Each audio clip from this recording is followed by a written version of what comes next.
So, Ivan, I can see you have got a cut onto your arm right there, right? So the very first thing is to do is to ask Ivan whether it's okay for me to attend to that. Ivan, are you okay if I attend to that? No? Alright, I can see you've got a very big cut. Could you apply pressure onto your arm? Now, there's very important thing that you've got to do. I don't have gloves with me right now, but it's very, very important that we remember to put on gloves before attending to any cut. Right, so I'm going to open my sterile dressing. This is a sterile bandage right there. So you can see it has a pad. Yeah, that pad is where it's going to, the pad, the wound itself will go right onto the pad will go right onto the wound, right? To pad the what? To stop the bleeding. Right, so I'm going to apply it right there. Just like that. Can you hold this for me, Ayman?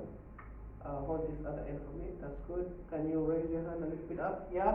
So the reason I'm raising his hand is to do what? To stop or to prevent further bleeding. And then I'm going to roll the other part of the bandage just like that. Very nice and neat. Remember, this time I have my gloves on all the way around. Once that part has been done, then I'm going to take the other part, roll it all the way, and then now close it just like that. As it is. Yep. So how will we know that it is tight? How will we know that it's tight? If I am unable to put my fingers both up and down, that shows that my bandage is very tight. But if my finger is able to go inside, then I need to make it a bit tight, but not so tight to damage the blood vessels, but tight to prevent further bleeding. After I've placed the first bandage and Ayman is still bleeding, I'm going to take another bandage and tie it on top of this one here. It's still bleeding, I'm going to take another bandage, 3 bandages, and place it on top of this. Up to how many bandages? 3 bandages. If they're still bleeding, then I'm going to remove the 3 bandages and start all over again, right from bandage number 1. Is that clear? Understood? Now, even after placing this, Ayman is still dizzy. He's telling me that he feels dizzy. What is the best or the ideal thing to do? Is to have him lie down. So if you can stand up for me, Ayman. Right, thank you very much. Can you lie down for me on the floor? Right, good. So I'll have him lie down and do what? Raise the what?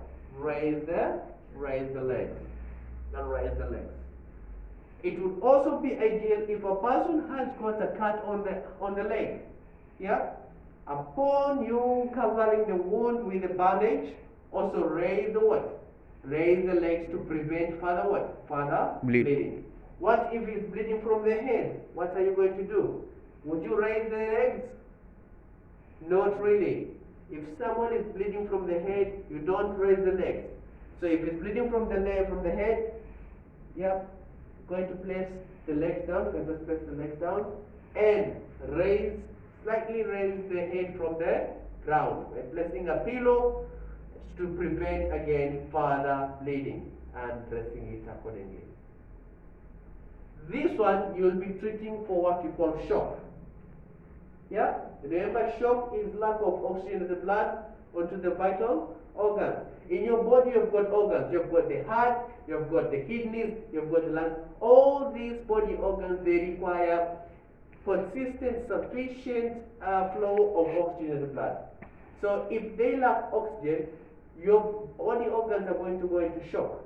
So to prevent the body organs to go into shock, one is to treat the cause, which is the bleeding, cover the bleeding, and number 2, place them into a position that will make them comfortable, raising their legs up so that we can have consistent flow of blood onto this organ, which contains again oxygen.